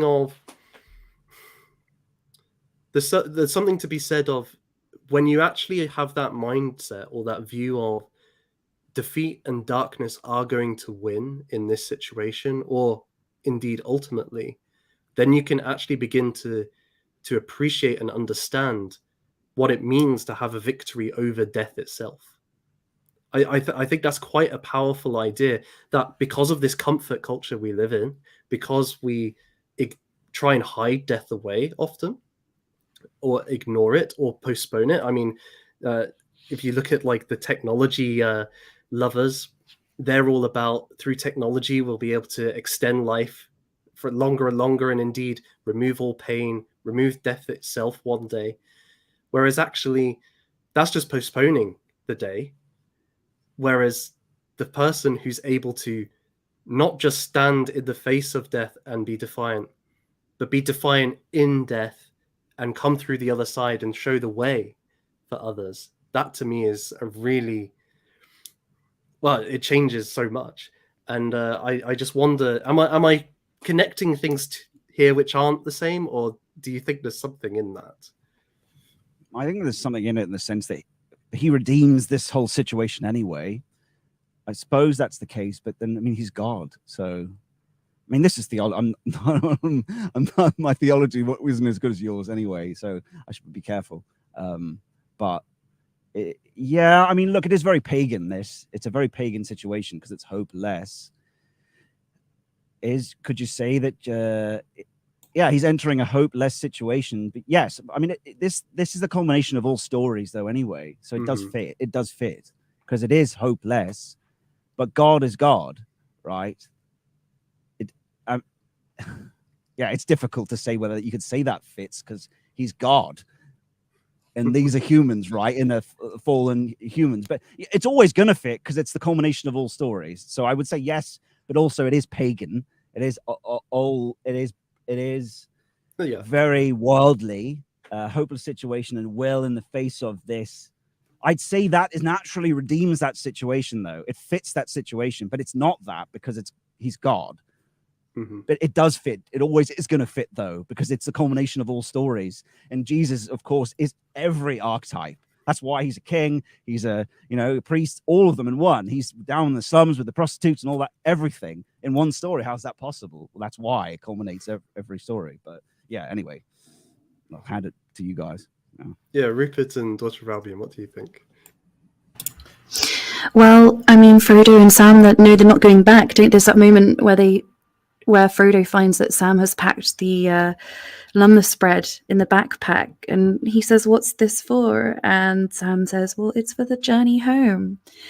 Obviously, there's a kind of implicit acknowledgement that there will be no journey home, but of course there is. But they don't know that at the time. But yeah, I suppose, although Sam's usually taken to be the heroic model, I suppose you could say Frodo does bear the journey of the ring and the burden of the ring fairly stoically with the help from his friends. But I mean, they know they're going to perish there, or at least they're fairly convinced. But they do so nonetheless, very bravely, for little hobbits as well. So not expecting any glory from it either. No, absolutely not. They're all quite embarrassed when they return to the Shire as well, and quite abashed by the welcome. I think I would just mostly echo what Scott was saying, especially on the point about theology not being up to scratch. The one thing I would say, though, is that taking this angle does perhaps reveal something else about the whole scenario. Again, so not only is there the opportunity to prove one's virtues and prove their character under stress, but it also sort of acts as the final marker, again, like the final, like the greatest deed against which they'll be measured. So especially with whatever their conception of the afterlife is going to be, whether that be some kind of familial worship or something, then that becomes the thing that defines them, the way that they face death. Yeah, exactly. And if I was to tie that to what Daughter of Albion was saying, so the temptation of the ring is, I guess, in one sense, in a situation where you might die, I can use this thing to get out of it. And although it's evil, it's wrong, and ultimately it's a spirit of domination and inauthenticity, essentially. So Sam has this opportunity when he knows that Frodo has been captured at Cirith Ungol by the orcs, and he's a wee hobbit. What can he do against this tower of orcs? What can he do in the face of Mordor? And he has a choice: do I go on with the ring? Do I go back to, say, Frodo? And he's tempted to take it for himself. He's tempted to put it on because there's this deceptive promise that with it he'll become a mighty warrior and be able to overthrow Sauron himself and establish very beautifully a garden in Mordor, which I think, if you're going to have an evil ambition, that's a pretty nice evil ambition. It's a very English one as well. Yes, a garden. A garden, exactly. A love of flowers. But there's two things which stop him. And it's interesting that Tolkien mentions both of these qualities in the men at the Battle of Mordor. One is a love of Frodo, so a love of his master. That stops him from taking it, because there's something higher than his own glory. And secondly, that it's too big for him, that he just needs a small little garden. He just needs a little garden with his wife Rosie and a little family. He's not a character who can bear the weight of running a country. So he's obedient and he knows his bounds.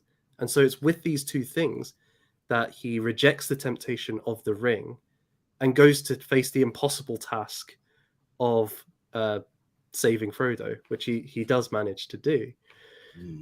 But the somebody like Gandalf or Saruman might be a better example. He, the dark equivalent of Gandalf, he doesn't believe that Sauron can be defeated without the power of the ring. And so rather than facing that defeat courageously and standing for what's right and not budging, he essentially sides with evil in the hope that he will be able to get the ring first and then take over from Sauron. So it's a way out. It's a get out of the situation. In a way, it's revealing a cowardice as opposed to this heroic spirit. And the ring tempts you to take that way out. I think that last bit is what I'm trying to say. It's that's part of its temptation. It offers a way out of the impossible. But the courageous figure is able to overcome that temptation. Absolutely. I think that, that's technology, isn't it? It's transhumanism. That's which way Faustian man is that there's the inauthentic Faustian man goes for transhumanism. It's this, I'll use the techne to escape my situation. The authentic Faustian is to accept the melancholy of it. You rail against it courageously with the authentic being that you are, right? Frodo, as the Daughter of Albion said, he that is true. He actually is bleak heroic. He accepts that he's not going to be able to complete this quest, I think. He does it anyway. Sam is the one that has the hope there because he's under the Lord. He has fidelity. But I think Frodo accepts it. He's just doing it for its own sake. It's a bleak heroic, 100%. I think, though, with Sam, and you see this in Heidegger when he talks about the Black Forest people that aren't as infected by propositions, like Saruman might be considered someone who's been infected by grand propositions. This idea, you've well-educated. Education sometimes can be bad, whereas the more authentic Sam, actually, it's not always just loyalty. Don't think about it like an individual necessarily as well. It's not just loyalty, the ultimate loyalty to Lord. That's part of it, but it's also authentic. He's more connected to his authentic being that's underneath, which is ultimate faith and loyalty in ultimate, not loyalty so much, but faith in it's just naturally what it is, and it's just naturally how you behave. You don't need an idea. You have this intuition, which is based on who you are as a people, and you go with that. You're obedient to the being that you are. That's what you're really obedient to. And that's actually true freedom in a way, is that you're escaping the propositions of the they, of das Man, of what the regime gives you of how you should think, of what the calculative way of thinking tells you should behave, and transhumanism to try get out of it. There's definitely a connection there. Like it is our greatest problem, is that part of our being is to dangerously try to exceed, to try dominate everything. Yeah. To try and be the big man. Well, yeah, but just exceed the natural circle. It's Faustian. It's very that I'm going to control this this thing, right? To try to outgrow one's possible constraints because they're rejected in the first instance. But I think that can lead one towards humility of a slightly different sort. I mean, again, I think we're kind of getting at the same thing. But so if you were to assume that only some small portion are able of true leadership, then it is freeing in a lot of ways, because not everybody is going to be vying for that top spot. You skirt around the rebellions and the civil wars and all the general infighting if men are more content, like Sam, to control and work to beautify the dominion of which they're capable of ruling. And those men are most in touch with the destiny, the for the sake of the being that they are. The great leaders, or else no one would follow them, because they have to have some connection to the being that you have, right? So the great leaders are of their nature so connected with the being that they are, that they articulate it and they authentically sort of bond with it. Instead of inauthentically railing against it, they slot into the epoch in which they are, and they sense it and understand it, and then everyone looks to it and Alexander, yes, him, because it's already in their being in a way, right? So they are basically doing quite naturally what is their people's geist, is what the destiny of what they're supposed to be doing. So yeah, 100% agree. They are like that. I think Spengler talks about that, is that the great leaders are so in touch with their epoch, which means they're in touch with their being anyway. So and in touch with their people, so that any given follower can see some portion of themselves raised up in the leader, and they see their own wants and their own interests and their own desires furthered and embodied in the leader. And authentic desires, not that sort of individualist, out for myself. It's just something that's quite natural to the people themselves. Yes, that's what makes a great leader. Not just more Gibbs. Yeah. One thing I wanted to kind of raise as we're kind of heading towards the end is, we were talking earlier about the Dunkirk spirit, World War II, Churchill's speeches. We will fight them on the beaches. We will fight them on the landing grounds. We will never surrender. This being an articulation of the heroic spirit, the unyielding in defeat. And I was wondering in part whether actually its identification with World War II has somewhat channeled that spirit or taken it away from its actual authentic roots. Because as many of us know, World War II has become almost, you could say, the founding myth of modern Britain. And, you could say America as well to a certain extent. But the idea that we are a nation which exists in opposition to Nazism and fascism, that we fight for liberty and democracy around the world, that we're going to be a more free and equal society. But these are tied in with like the soldiers on the front showing that heroic will. So it borrows on that spirit for its supposed legitimacy. And it was noticeable to me that although we might be able to think of some examples post World War II, that in actual history, it's difficult.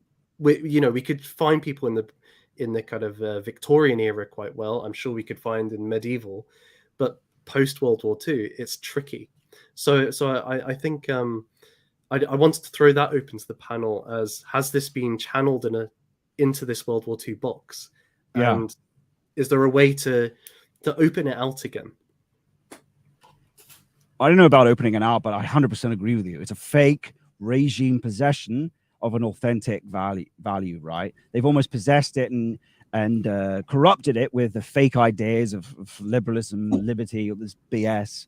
No, and that's actually because they're saying that's what motivated it. No, it's not what motivates it. The context motivates it. It's by saying an idea or proposition motivates something, that's distracting of what authentically you are. So everyone's got this fake idea of what it is.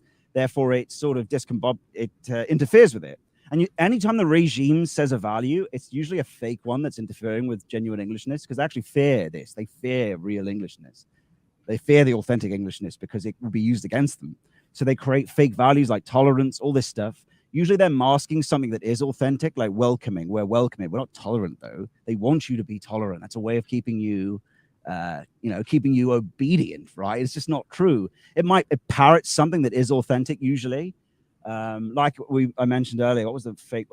Even the underdog. It's just there's so much semblance covering the actual value itself. Even if we properly articulate it, that is the description of the value is never the value itself. Even when I do, it can be close and people will resonate with people, but it's still only a proposition. It's much more complicated than you can ever articulate, like a recipe. What's behind a recipe is a whole set of virtue practical skills that make that recipe possible to enact, right? Same thing with a value. You need a whole virtue engine behind it. But yeah, I agree. I don't know how we fix it. My solution to fixing it is to properly articulate it, clear the semblance. But that's my project, right? That's I guess, how you fix it. But yeah, that's a tough question. Yeah, that's my response. To my mind, part of the problem would be the utter sort of destruction of the world that enabled a lot of that. So, in particular, the hollowing out, the very deliberate hollowing out of the aristocracy.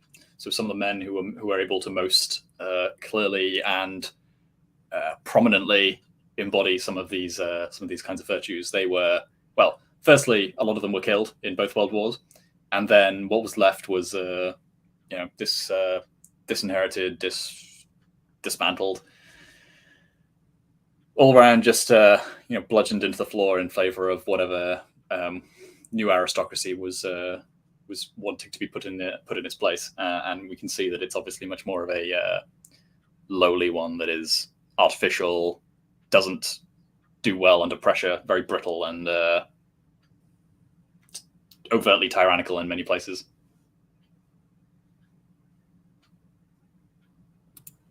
Yeah.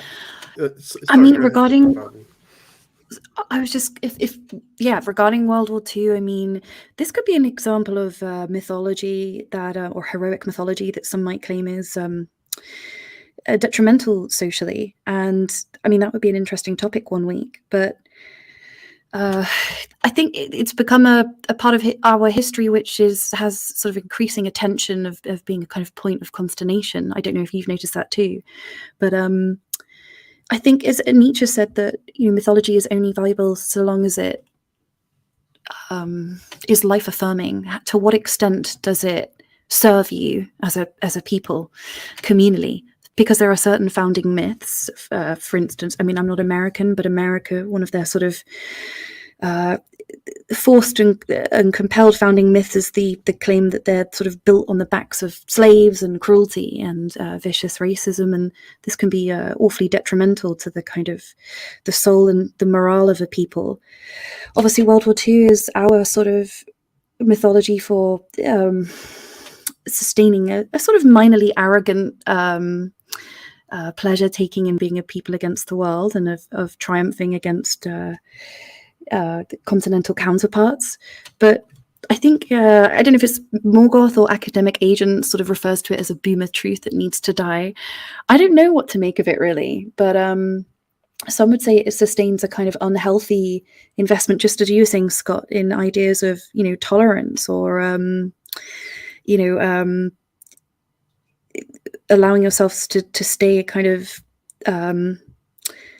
ethno-singular, what's the word I'm looking for? A kind of a monolith as a people. Does that make sense? I find this one tricky, if I'm honest. I don't know. It could be an interesting topic for another week. Yeah, definitely. I think that could be a future stream. I think that would make a very good topic. I wanted to give each of you now just a few moments to make any final comments or points that you wanted to get across from this. And I guess let's start with Rupert, then Daughter of Albion, and then finally Scott. So Rupert, would you help close us out here? Certainly. So I would not have the same cynicism towards the spirit that guided the commanders at Malden that Tolkien seemed to. I think it's definitely very, very honourable, and I think that the test of one's virtue in the face of death and to meet that test is something that is very remarkable and very noteworthy in itself, but something definitely to be lauded, especially because in so many of these instances, and many that I've mentioned and sort of like to study, there can be success. You can face down impossible odds, and if you do it with a straight back and a firm gaze, then sometimes fate will bow to you. So, yes, I don't think looking at material odds and bowing to them is altogether wise.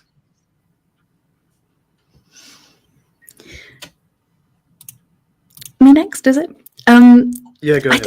I'd probably just end with what I thought was an especially beautiful line from his essay, which he says that this northern heroic spirit is never quite pure. It is of gold and an alloy.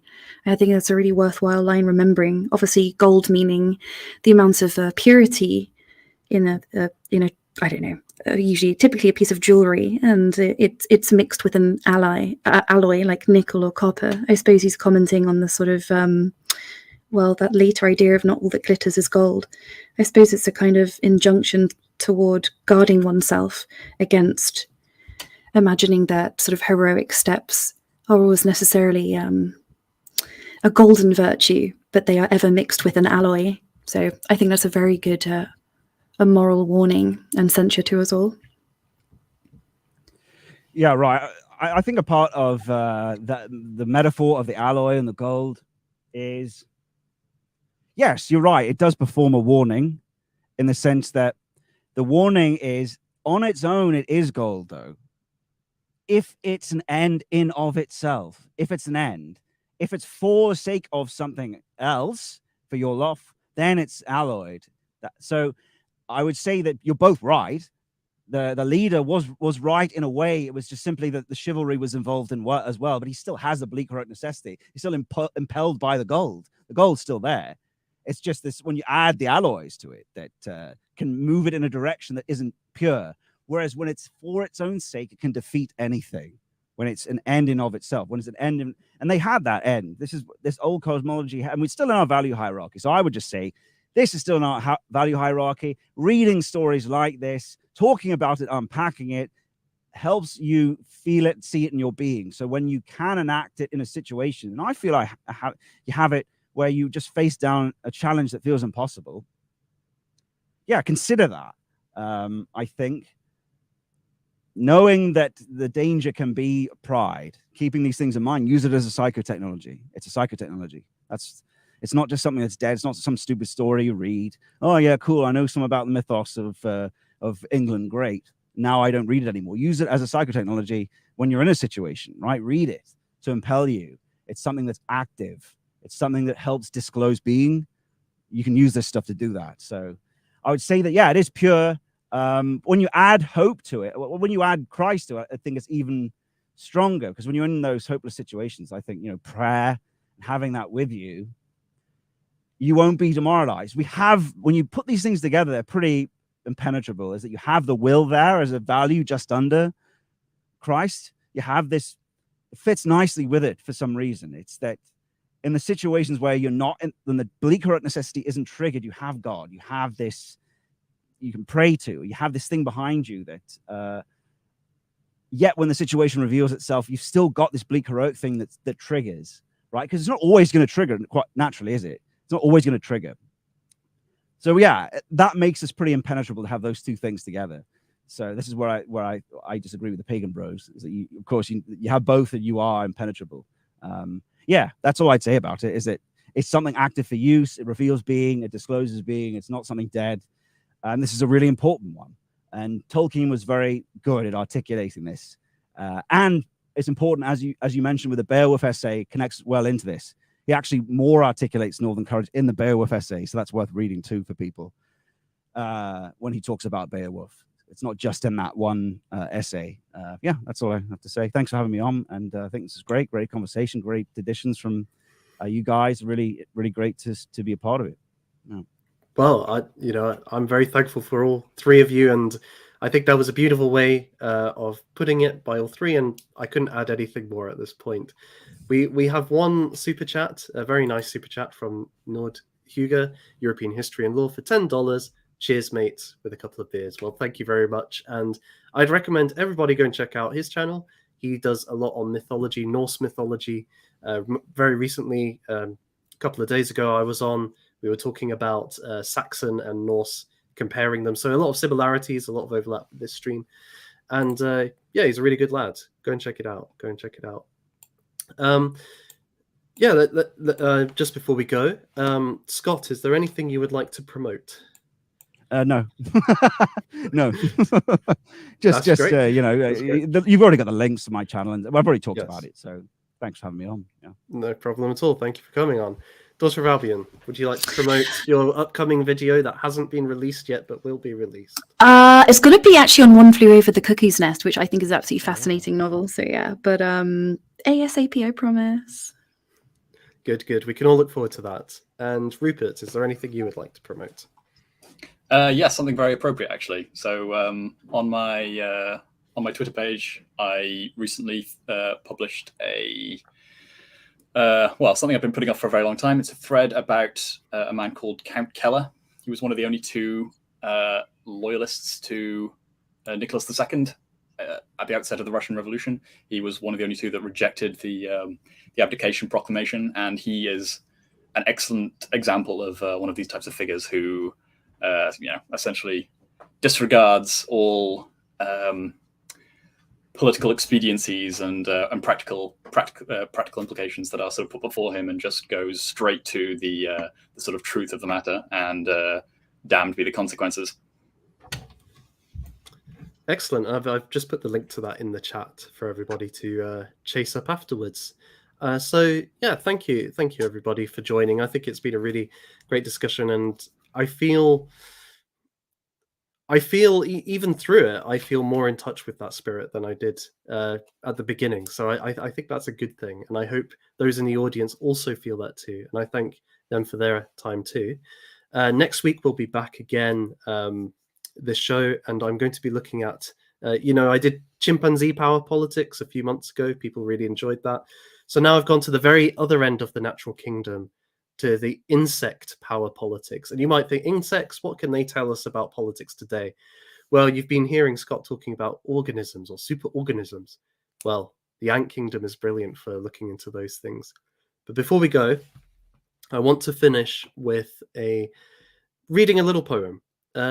Tomorrow is Robert Burns night, that many Scots will be celebrating. And although this is English Restoration, Burns wrote a poem, Scots Wha Hae, which I think really captures something of the heroic spirit. So this is our little ode to that.